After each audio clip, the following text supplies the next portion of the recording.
भगवान शिव की महिमा और उनकी करुणा की कथाएं अनंत हैं।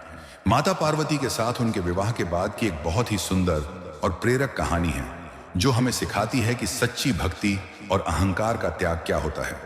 महादेव और कुबेर का अहंकार। एक बार धन के देवता कुबेर को अपनी अपार संपत्ति पर बहुत गर्व हो गया। उन्हें लगा कि तीनों लोकों में उनके जैसा धनवान कोई नहीं है। अपना वैभव दिखाने के लिए उन्होंने एक भव्य भोज दावत का आयोजन किया और भगवान शिव को आमंत्रित करने कैलाश पहुंचे। महादेव तो अंतर्यामी हैं, वे कुबेर के मन का अहंकार तुरंत समझ गए।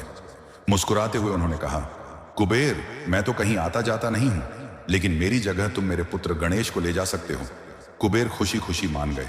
उन्हें लगा कि एक छोटे बालक को खिलाना कौन सी बड़ी बात है। गणेश जी का अटूट भोज शुरू हुआ। गणेश जी को भोजन परोसा गया। गणेश जी ने खाना शुरू किया और देखते ही देखते सारा भोजन समाप्त कर दिया। कुबेर ने और भोजन मंगवाया, लेकिन गणेश जी की भूख शांत ही नहीं हो रही थी। रसोई के सारे भंडार खाली हो गए। आसपास के राज्यों से अनाज मंगवाया गया, वह भी खत्म हो गया। कुबेर की सारी जमा पूंजी और वैभव दांव पर लग गया। लेकिन गणेश जी फिर भी बोले, मुझे अभी और भूख लगी है। घबराकर कुबेर फिर से कैलाश भागे और महादेव के चरणों में गिर गए। उन्होंने अपनी गलती मान ली और कहा, प्रभु, मेरा अहंकार टूट गया। मैं बालक गणेश की भूख शांत नहीं कर पा रहा हूं।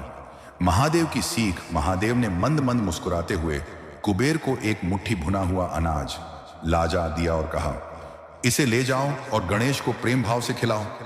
कुबेर ने वापस जाकर वही अनाज गणेश जी को भक्ति भाव से दिया। उसे खाते ही गणेश जी का पेट भर गया और वे तृप्त हो गए। शिक्षा।